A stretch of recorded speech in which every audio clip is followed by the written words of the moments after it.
Good evening and welcome to Suffering in Silence with Evangelist Tia here on Love Bay Afrobeat Music. Here with you every evening at 7 p.m. Eastern. Love Bay family, we're rising out of the ashes together.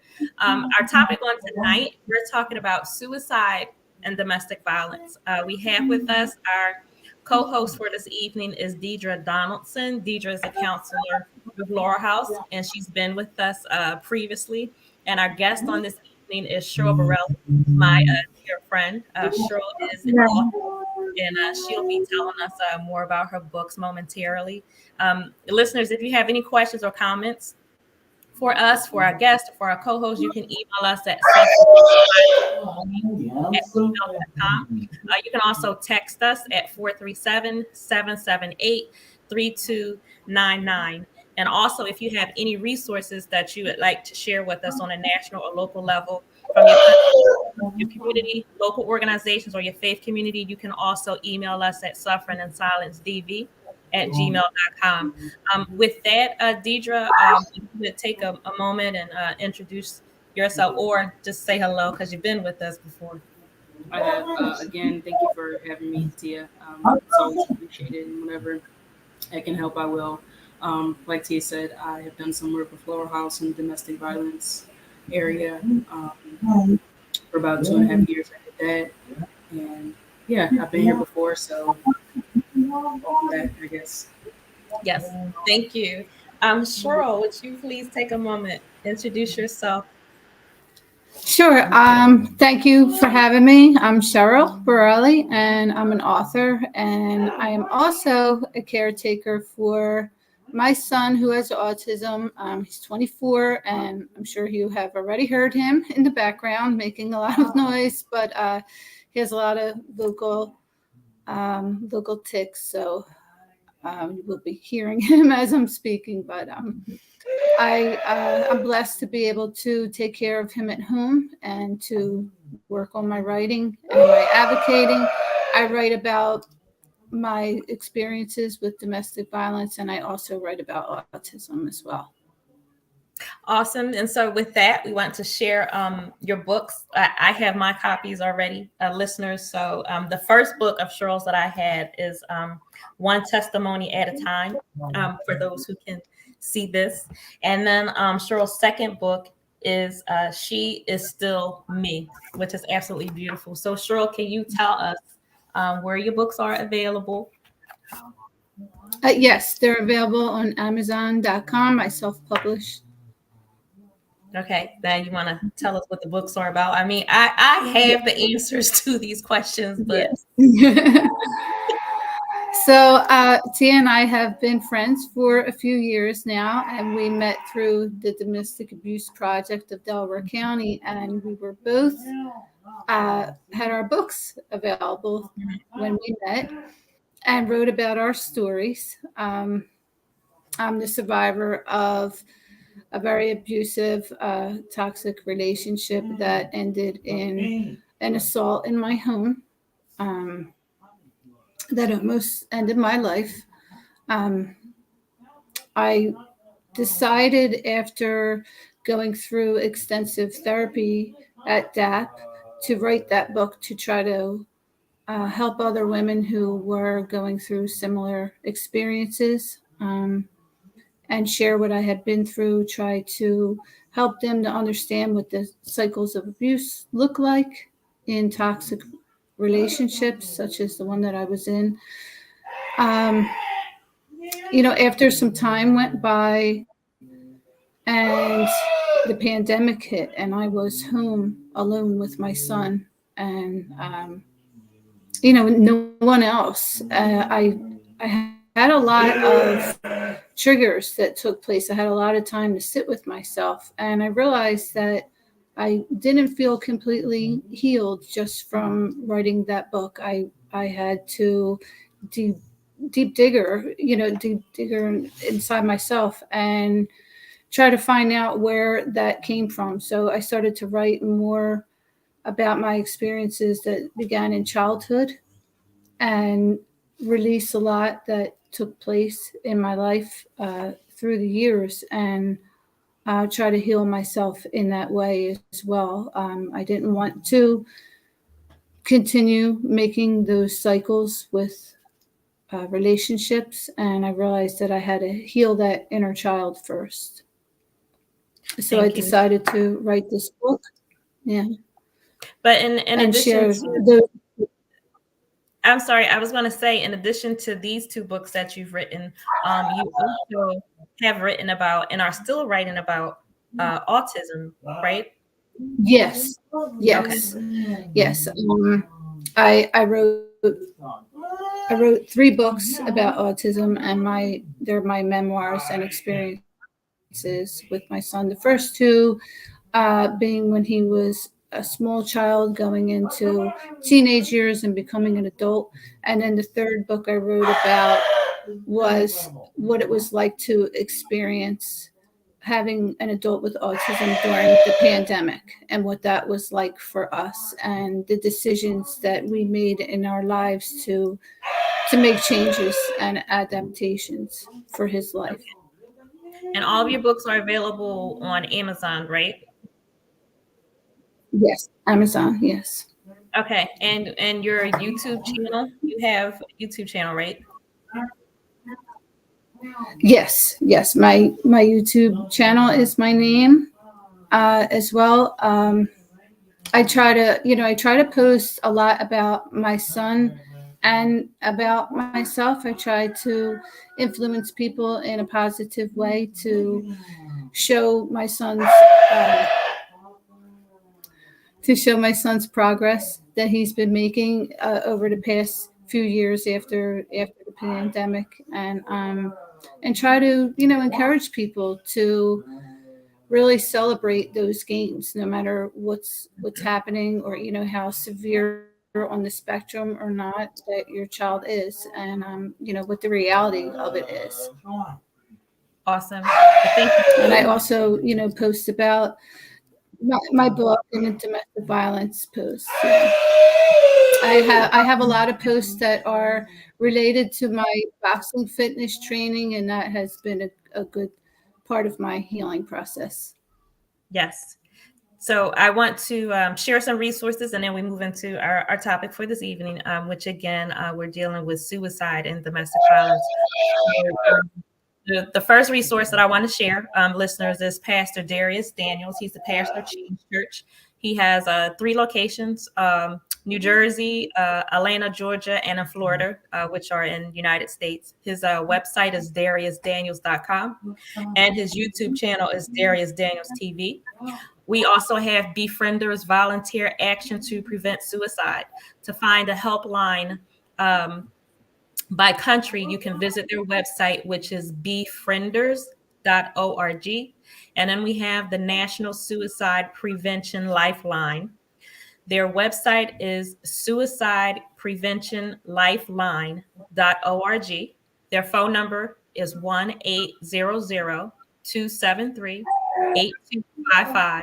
And then we have the suicide hotline. This is in Philadelphia, Pennsylvania. Their number is 215-686-4420. And so with that, as we move into the topic for this evening, we're dealing with suicide and domestic violence. I want to point out, and this year has gone by so quickly, but I want to point out that we're moving into the holiday season.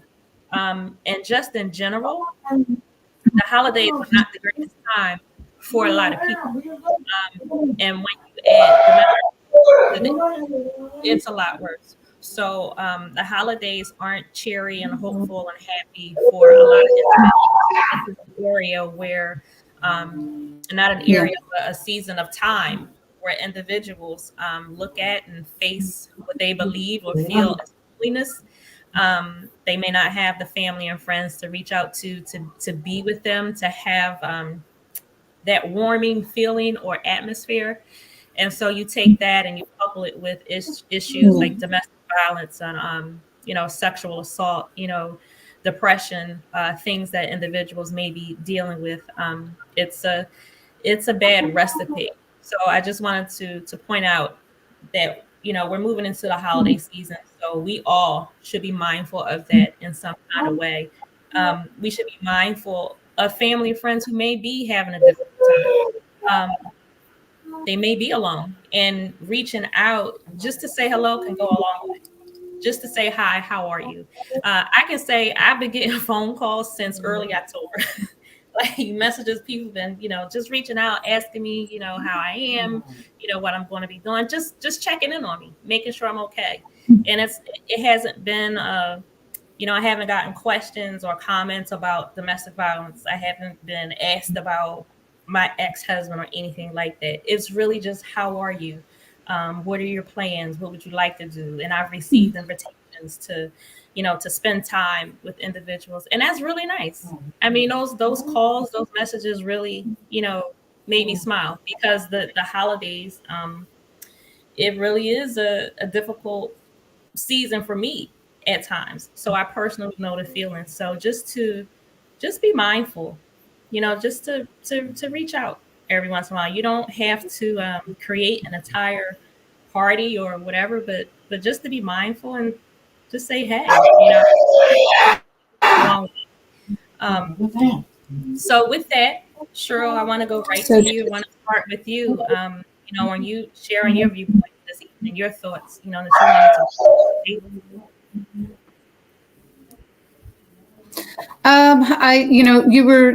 to.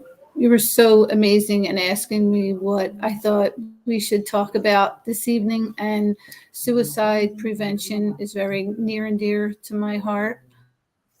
When I was a teenager, between the ages of 14 and 19, I actually attempted suicide 3 times in my life due to issues in the home relating to domestic violence, and not having a place that I felt that I could turn to, or someone that I had to talk to and confide in. And, as an adult now, and a survivor of those attempts, I have a voice and I have the ability to write about it. And actually, this is my first time speaking about it, so may get a little emotional, but I want to be able to use any platform I can to bring awareness to this issue, because there are so many, especially teenagers out there, that really can't, find support in the home and don't know where to look for it. They're just so young, and speaking for myself, to be so young and just not know who to ask and who to turn to for resources and help at such a young age. Yes. So I totally I have an understanding, just from your point of view and from your aspect. I went through times dealing with what I was dealing with, my issues of domestic violence. I did not try to commit suicide, but I thought about it. I contemplated. I gotten to a point where I was done. I had enough. I tried to do everything I could do. Nothing was working. People weren't helping me. People weren't believing me. And when I got to the point of contemplating and trying to think this through, I came to the conclusion I can't do this, because I have to stay here for my children. And so for me, that didn't make me feel better, because I literally felt like, well, this is another decision that I can't even make for myself, because I have to be there, for my kids. So that actually added to the weight that I was feeling. I had come to terms with dying by my ex-husband's hands. I going to kill me. I accepted that, and I had a peace about it. I had a peace that I knew God would take care of my children and make sure everything was good. But I didn't have that peace with me taking my own life. I had that question, what's going to happen to them? Like, I gotta, make sure they're good. And so that did add another pressure to me. Yep. Me in a place where I was just hurting on top of hurt. And so I don't know, maybe Deidre, maybe you can make this sound a bit better, but like just as a victim going through, that's what I felt. That's how I felt, and I really couldn't explain it to anybody else. I didn't even want to, because I felt like I was rejected when I was reaching out for help about the domestic violence. Here, this is another way of it, and I felt like nobody's going to understand this. I'm not going to be supported in this area either.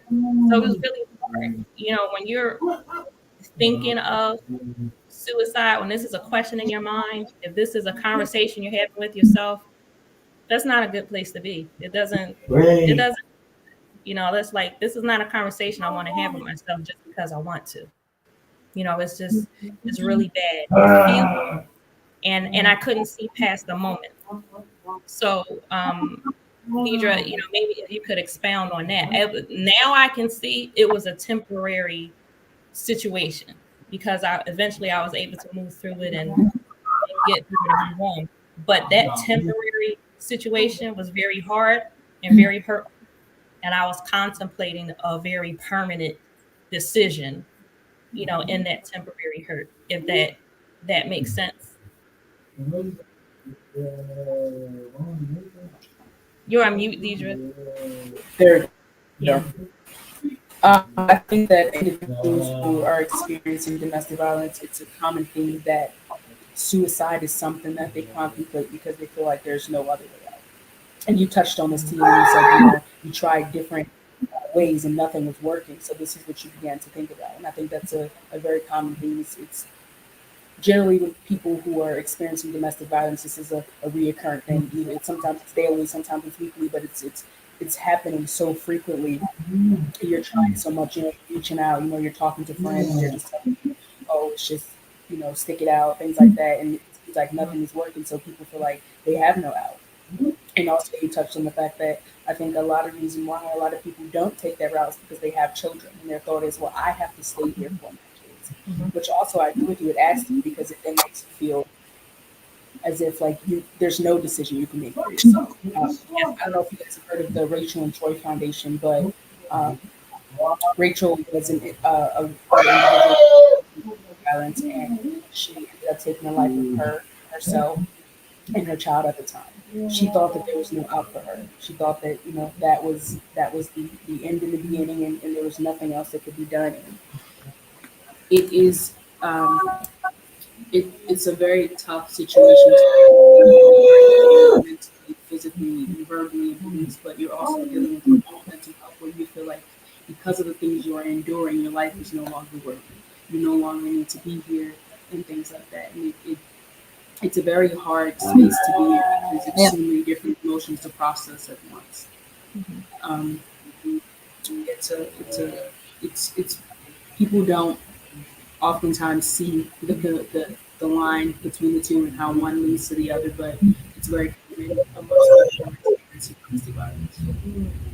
Yes. And there's, I believe also, and Cheryl, tell me what you think, but I believe that there is also a shame and stigma that comes along with dealing with suicide that needs to be dealt with as well. So it's like, I have the domestic violence over here. I'm being made to feel shame about that, embarrassed about that. But then it's like, now I'm thinking of talking about suicide, and I'm being made to feel shame about that. I'm being made to feel, I need to just get over it, just suck it up, and you'll be okay. I've heard people I say, think that people make it about them.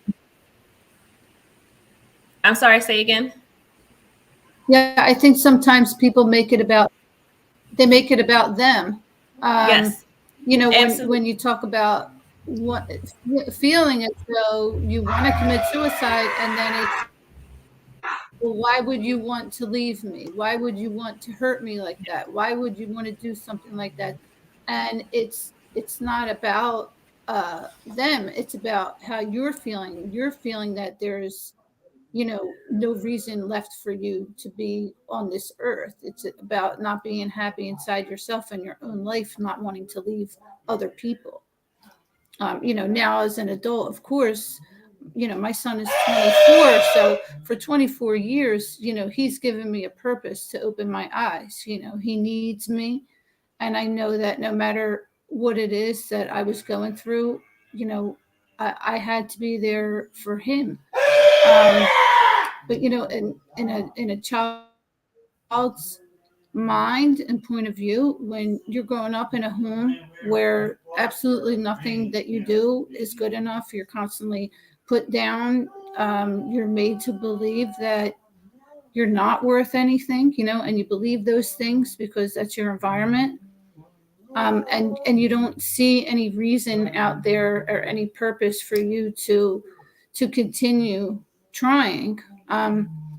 Unfortunately, that's what happens, and especially if there aren't any resources available, through the school or through the church or through friends and family, to let children know that there are resources available if you're going through a difficult time in your life. Yes. So, Deidre, did you want to add something? You're on mute. To kind of go back to the concept of children being involved as well, I think it's also the thought of like, if I if I result if I my end result is suicide, I'm going to be contemplating, and I have children. Now I leave my children with my abuser, and that's a big part of it as well. And then another reason why people think about suicide is, okay, if we divorce, what about my children? My children are going to have to go be with this person alone on the weekends. We're going to have this custody battle. It's so many unanswered questions, and it becomes extremely overwhelming at that point, that's what they think. This is my only way out. There's just too many what ifs and too many different scenarios. Yes. I mean, that is absolutely true. I mean, and when I came to that point, when I came to the conclusion, I can't do this because I have to stay here. I have to be here for my children. That wasn't a warm and fuzzy feeling. Yeah. I'm just Right. mother them. I want to, love them, and I want to watch them grow up, and I want to participate in their lives. No, it was, I have no other choice. I am hurting and suffering, and I have to continue to hurt and suffer in this way until something happens or something changes. But I can't leave them. And I mean, in my situation, my mother and my best friend at the time, I gave both of them. I was very explicit. I told him if anything happens to me, he did this. And I mean, I left instruction. I said, if anything happens to me, I don't want him near my children. I changed my insurance policies. I took his name off my policy. I mean, all of that stuff, that preparation was there. And it was on my mind. If I'm not here, I don't want him to have sole access to my children. I don't know how he would raise them, what he would do. I've already seen the devastation that was already there. And like you said, Deidre, that what if, that's real. I mean, I had information. I had a firebox. I told my mom where it was, the key, everything, because it was like I had to prepare just in case. But for whatever reason, it was easier for me to accept that if something happened to me by his hand. It was completely different if I made the decision myself to hurt myself, to end my life. It wasn't that easy. It wasn't that simple. And again, it wasn't this warm, fuzzy feeling. I'm going to stick around and watch them grow up and graduate and things like that. No, it was like I don't have a choice, and that does not feel good at all.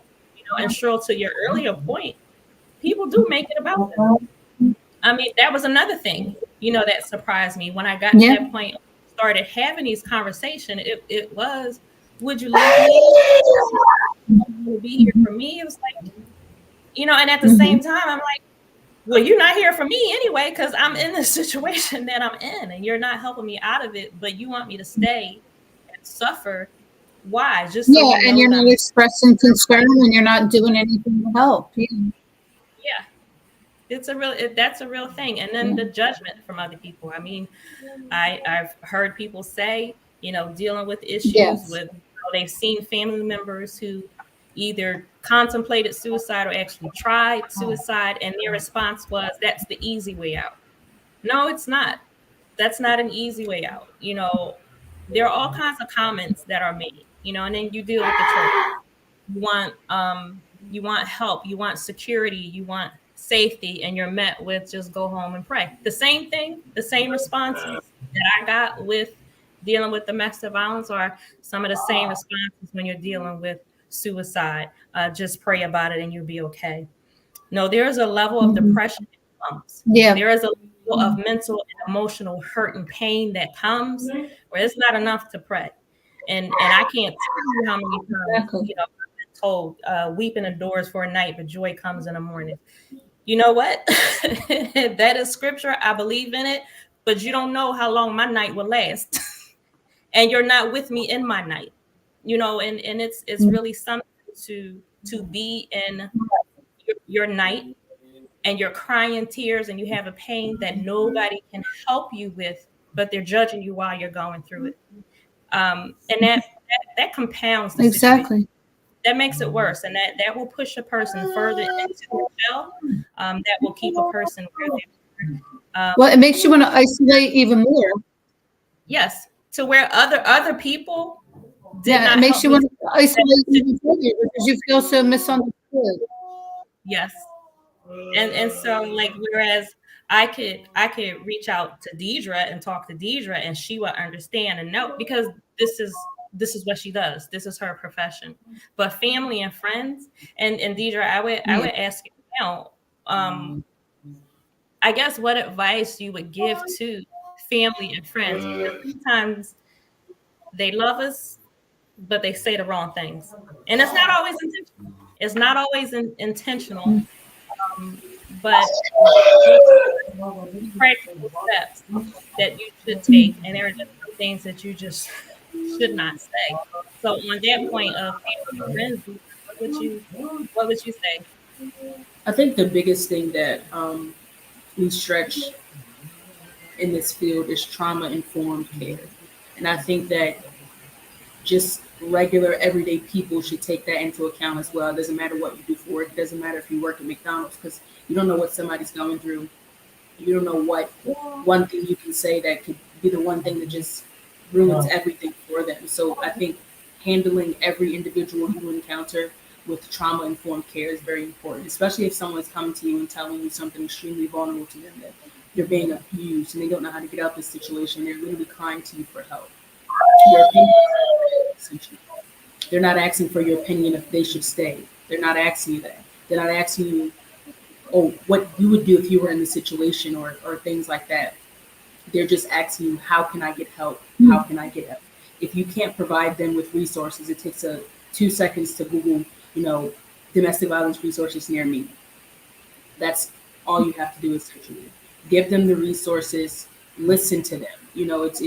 I tell people all the time, it's something my dad used to tell me when I was a kid: you have 2 ears and listen twice as much as you talk. Listen to the person when they're speaking to you, handle them with compassion, monitor what you say, try not to put your opinion in the situation, try not to put blame on them, put fault on them. All of those things that people sometimes just talking, not realizing that they're doing, can affect a person to the point where next time they don't reach out for help. Yes. The worst thing you can do to someone is have them come to you for help and give them a negative experience, because that sets them back. It takes an individual approximately 8 times to leave their abuser. So the one thing you never want to do is have a person that is taking that step to actually leave this time and not come back, and you don't handle them with trauma informed care. And now they step back into the situation and they're just not going to get help again. So just be mindful of the things that you're saying to people, and trying to, if not anything, put resources into their hands, or just a simple, how can I help you, goes a long way. Yes. So, Cheryl, I want to ask you, and Deidre, I would ask you to follow up on this. So, when issue, I was in my late 30s when I was, dealing with. I vividly remember, contemplating suicide. And Cheryl, you mentioned your experience from 14 to 19. So, I want to ask you, just just, I mean, I know it's hard to communicate your thoughts and feelings just in general, but I believe younger people have a harder time because they have less experience in the world. Um, and Mhm. in general, a lot of things are just harder for younger people. So could you speak to that aspect? Because my thoughts and my feelings for Yeah, myself are from that adult. for being an adult, yeah. Yeah. For children, it really can feel that there's no way out of a situation because there actually isn't. You're there with your parents and you're young. Say you're 10 years old. What decision is yours to make on where you can go at 10 years old? If you're being abused in the home, it's your parents' decisions. It's up to them. And if the parents are the ones who are being abusive, then where is there to go for help? You feel as though there's no way out, there's no escape. um so a lot of times I think it leads children to suicidal thoughts. Hmm. So, Deidre, I'm Especially sorry. when I was a child, a lot of years ago. So there wasn't much available in the schools in the way of teachers and clergy talking to the kids about these issues and providing assistance for anyone who was in need of therapy or anything like that. Those things weren't talked about at all when I was a kid. Yeah. So, Deidre, could you speak to that aspect of it, just from the younger side, and how you would move forward in that area or dealing with younger people? Yeah, I think for essentially for anyone who is in that situation, finding someone they can trust is very, very important. Especially because of everything that you're dealing with within the domestic violence. There's no trust there. They're always on edge. They're always trying to figure out what is the next move for the person and what is their next move. And especially with children, I think it's very important that they find those trusted adults, especially when it's going on at home. It's from their parents. Have that one administrator in school that they feel comfortable with. Um, to be able to go and talk to that person. Um, it's a lot harder with children, like Cheryl said, because they're younger. Say you're like 8 years old, you don't have access to you don't like well probably in this generation they do, but you know in times prior, kids don't really have access to googling what is like domestic violence near me. They don't understand what domestic violence is. They know that the people that should be treating them well is harming them, so they don't know how to really get resources on their own. So I think for children, it's very important to have that trusted adult in their life. I know that it can be extremely hard, especially when they feel like the adults that they were supposed to trust are already doing something wrong to them. How do they, you know, trust other adults? But it's very important to at least have that one person that they can in situations like that, or even if they're a situation and they're out and they just want to be able to alert somebody of what's going on. That's very important. If they, get a second away from their parents and they just want to let somebody know what's going on. Um, it's very hard for kids because sometimes they really don't have a voice for themselves and they need someone else to speak for them. Mm-hmm. So for our listeners and viewers on tonight, Love Bay, the thought that as I'm sitting here that keeps coming to me is that I really want to stress that I know some situations are hard and painful, and it seems like it's the end. But what I want to stress is what I couldn't even conceive or think of myself, and it's that it's temporary. The feelings are temporary, and you want to do what you can do to reach outside of yourself and reach outside of your circle if you don't have support in your circle to get the help that you need. So to call the national line or local line dealing with suicide, just like you can go, as Deidre said, you can do a search and find agencies to help with domestic violence. You can find agencies to help with suicidal thoughts or tendencies. But I really want to say No matter how bad the situation is, it is temporary. And I'm not belittling anyone's situation because I know what it's like. I know the feeling, but I also know within myself that I couldn't see past my hand in front of my face. I couldn't because I was in it. I was in it by myself. And at that point, I hadn't reached the area of where I could get the help that I needed. So I really want to stress that it is temporary and eventually it will get better. Now, I'm not going to say just go pray and tomorrow you'll be okay. No, it's things are a process, but it's temporary. So, you don't want to make that very permanent decision based on a temporary, although be it hurtful situation. Get better, and it will change, but you have to push your way through. And unfortunately, sometimes you have to push your way through by yourself until you can get to where you need to be.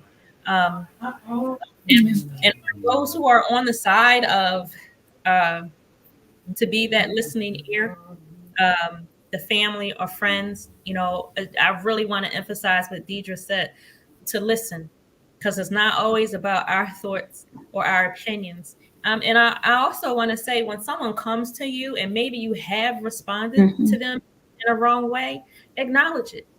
I think that acknowledgement goes a long way. If you could say, I'm sorry, I misunderstood what you said, or I didn't put energy into what you said, or, I just didn't have the right answer because I'm not trauma informed. Long to acknowledge, that you were trying to help, but you got it wrong.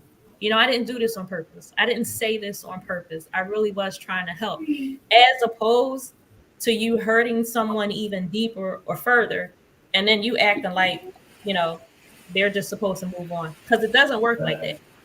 I guarantee anyone dealing with a hard situation, when hurt and pain is very important of it, that's why you don't just shrug that off and keep moving. Um, so Deidre, did you wanna add something?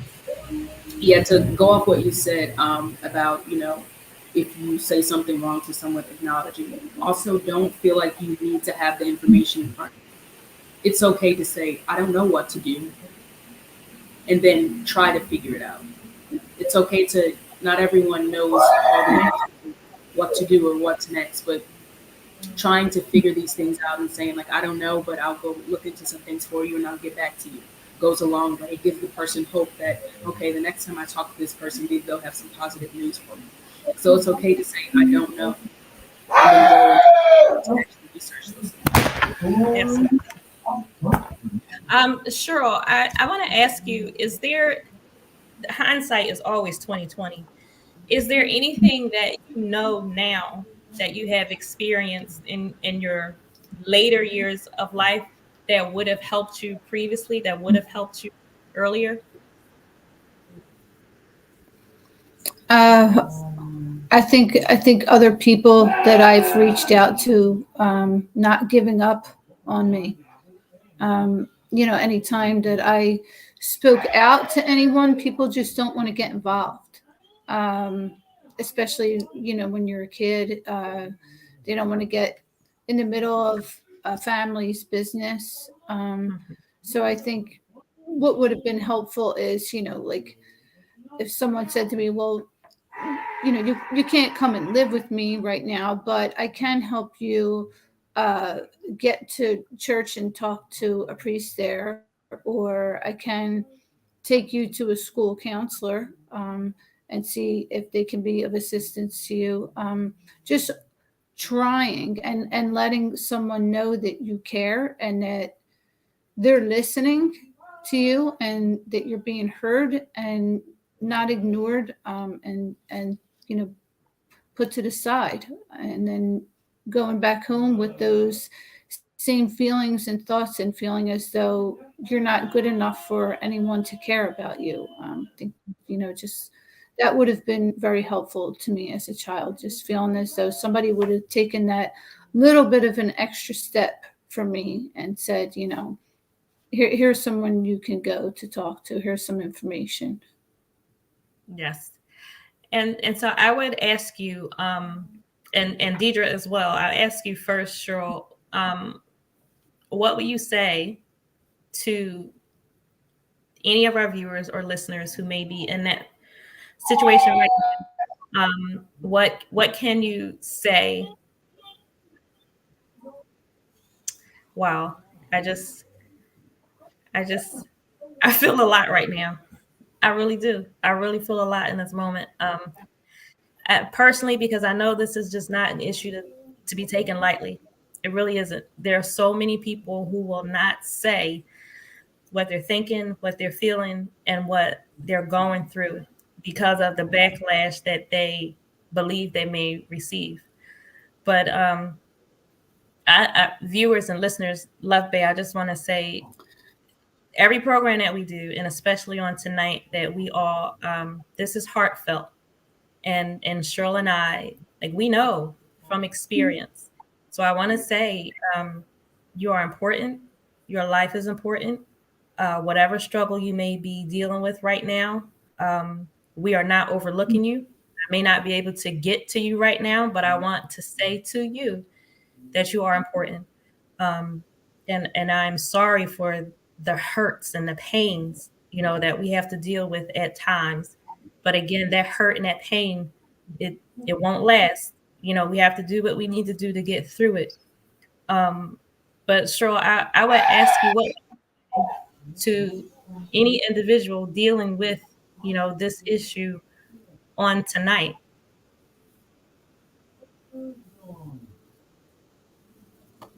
The first thing that I would say is stay here, and take that step to reach out, because there will be one person that reaches back to you. Even if you've been disappointed in the past and you've tried to reach out and you have felt disappointed by the lack of response you've gotten, if you keep trying and you believe in yourself and you believe that you were born with a purpose to be on this earth, with a purpose to fulfill all your dreams and desires that were placed inside of you, and that you have a reason to be here, that one person will reach back and it'll be the beginning of your healing.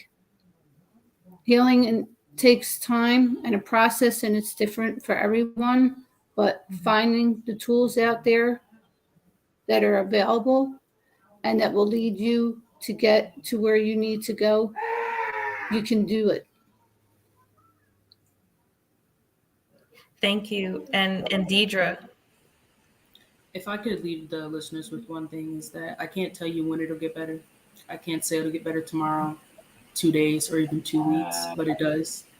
Like Cheryl said, healing is a process and it's a journey for everyone, and it looks different for everyone. There is a such thing as small victories. Little things at a time add up and they become big victories. If you are having those thoughts, reach out to someone. There's crisis hotlines, 24 hours, a phone call away, and there's somebody on the other end of that call that will talk to you about whatever it is that you need to talk about. Mm-hmm. Stay here. Don't give up. There are resources out there for you. Yeah. And the same way that there are resources available for family and friends of those who are dealing with domestic violence, there are resources for family and friends of those who are dealing with issues pertaining to suicide.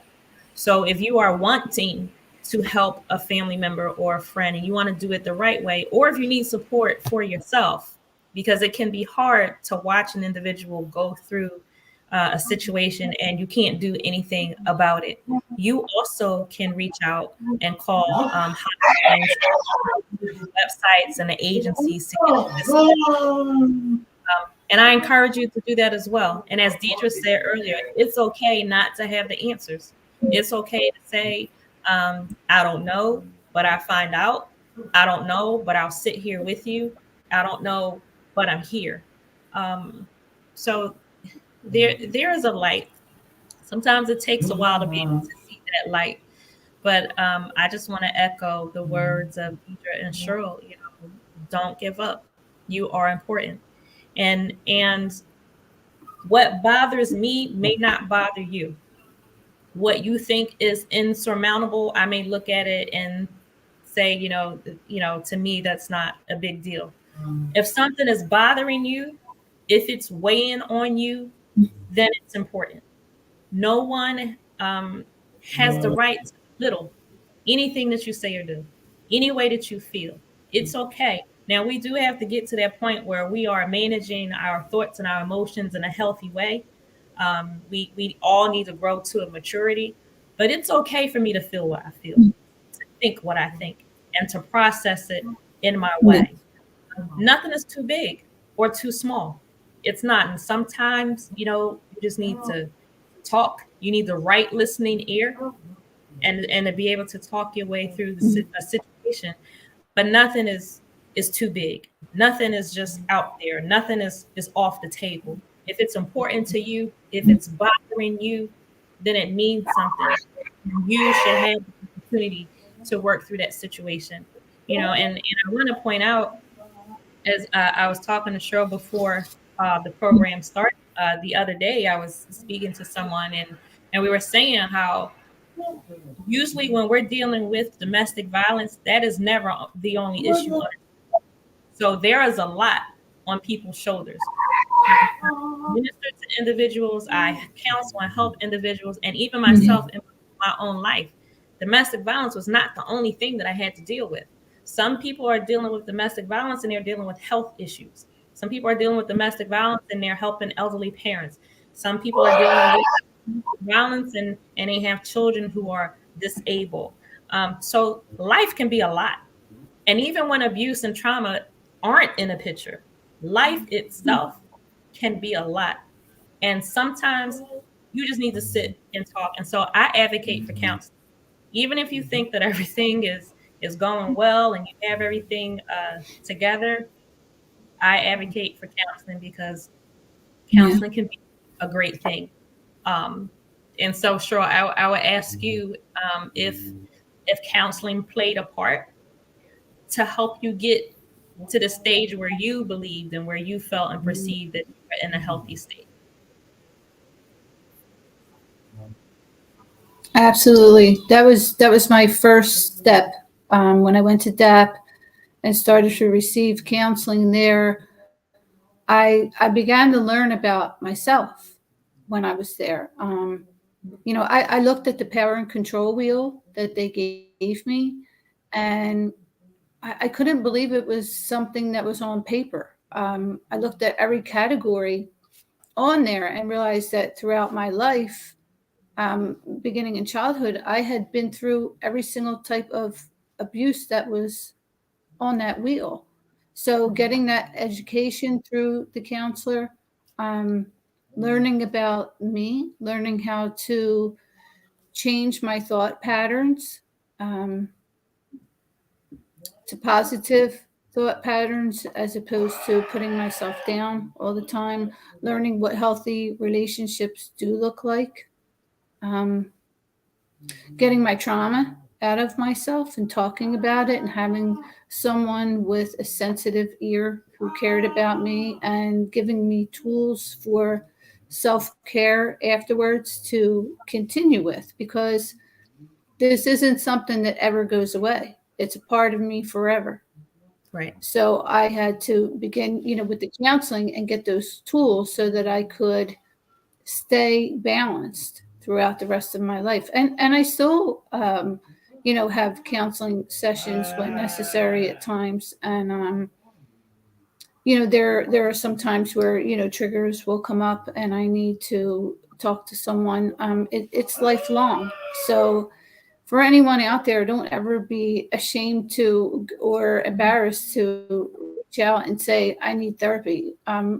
So many of us need therapy and still need therapy. I'm in a very good balanced place in my life, and I still need therapy at times. Yes. It helps me to keep learning about myself and keep growing. Absolutely. I wholeheartedly agree with that. And as you were speaking, the thought came to me to trust yourself. So that is something that I will also love to give to our listeners and viewers on tonight. And Deidre, I would ask you to follow up on this. Trusting yourself is hugely important. Trusting yourself is you taking back, your power to believe in you, know what you feel, you know what you think. As I began to open up about my issues and dealing with domestic violence, I remember I went to several different websites, and I would fill out questionnaires. Like, there are questions, are you in an abusive relationship? And I just kept doing it. One questionnaire was 20 questions, and I get to 18 of the questions. Then I went to another one. There was 15 questions. I answered yes to 11 out of the 15.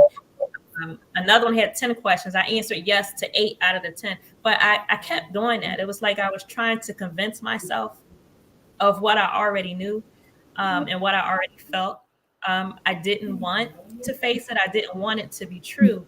But I had to continually go through that process until I began to really just trust me. Like, I know what I think, I know what I feel, not making it up. Um, and so at times you may not be able to explain what you feel to someone else, but you know what that is. And I think I really want to say, don't let someone else push you to the other end of the spectrum. If you feel like something is wrong, something is wrong. And then delve into it, figure it out. Don't feel like something is wrong, and then you go pretend like life is good and everything falls apart. So Deidre, just from your aspect, could you speak to the importance of trusting yourself? You're mute. There we go.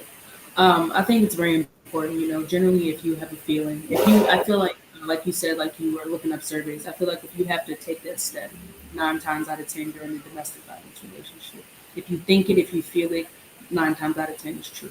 Um, I think it's human nature, especially when you care deeply for the person, to try to convince yourself, like, okay, maybe it's not this, or maybe this person just is having a bad week or having a bad time. But I think that it's very important to trust yourself, and it's very important to notice those signs early on.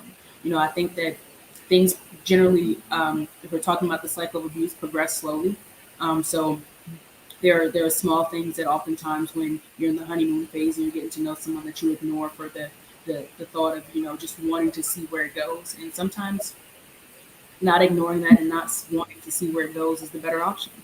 Saying, I'm not going to have this type of behavior in my house. I'm not going to allow somebody to berate me because they didn't like something that I said to them, or I'm not going to allow somebody to talk down to me or tell me what I can wear and what I can't wear, just because I want to see where this relationship goes. So trusting yourself. If you feel that something is wrong early on, you remove yourself from that situation. Give yourself the benefit of the doubt that this is wrong and that you deserve better. Thank you so much. So I want to share the resources again that we shared on tonight. And I want to emphasize again, Love Bay, wherever you can research where you live. You can look for national numbers and websites that will lead you to local numbers and websites in order for you to get the help that you need. And as usual, and I tell everybody, if you need help, seek it out. Talk to your doctor. You can talk to a police officer, a fire department, walk into an emergency room. If you're in school, speak to a teacher, talk to a trusted friend. If you need help, wherever you need to find it. If we can't give you the information that you need, find it. And if there is something that you need, if you absolutely can't find it on your own, email me, call us. We will do our best to get the information to you. But don't just stay in the shell. Don't stay balled up, and just accept that this is the end, because it's not. You have a life to live, and you are important, and you need to be able to go for it and live. You have just as much right to live your life happily, wholly, and fully as anybody else, no matter where you are. So I want to share the Befrienders Volunteer Action to Prevent Suicide. Um, and this is for every country. You can find a helpline by your country if you visit this website. It's Befrienders And in the United States, we have the National Suicide Prevention Lifeline. Their website is suicidepreventionlifeline.org. Their phone number is 1-800-273-8255. And then specifically in Philadelphia, Pennsylvania, the suicide hotline number is 215-686-20. And again, if you are in an area, if you can't find any information that you need, email us. Our email address is suffering in silence dv, and I will do my best to find information and get it to you. Um, with that, Cheryl and Deidre, I would ask you to leave our Love Bay family with some final words on tonight. Keeping in mind that we have just begun the holiday season. Cheryl. Yeah. Holiday seasons are even difficult for me. Still being in a well-balanced place. So you're not alone. Please reach out to anyone, a friend, a family member, someone at church, someone online that you met. So many people make friends and connections in that way. But just remember that you're not alone and you're not the only person that is experiencing the feelings that you're feeling at that time. And it is okay to feel that way as well. Thank you. Deidre. A little bit the same as well. You're not alone. The holiday season is tough for lots of different people. Um, some people can't go home. Some people don't have a home to go to. Some people don't have a family. Some people are so isolated within their situation that they just, are not allowed other places. Um, just if you start to have those feelings and you need someone to talk to, call one of the numbers. If you can't call and it's not safe, email. If that's not safe, there's some text lines out there. So there are definitely some different avenues to take. So if you need someone to talk to, if you're feeling overwhelmed, or if you feel that seasonal depression, which a lot of people deal with, reach out for some assistance. Thank you. I thank you both so much. Thank you, Cheryl, for being with us on this evening. Thank you, Deidre.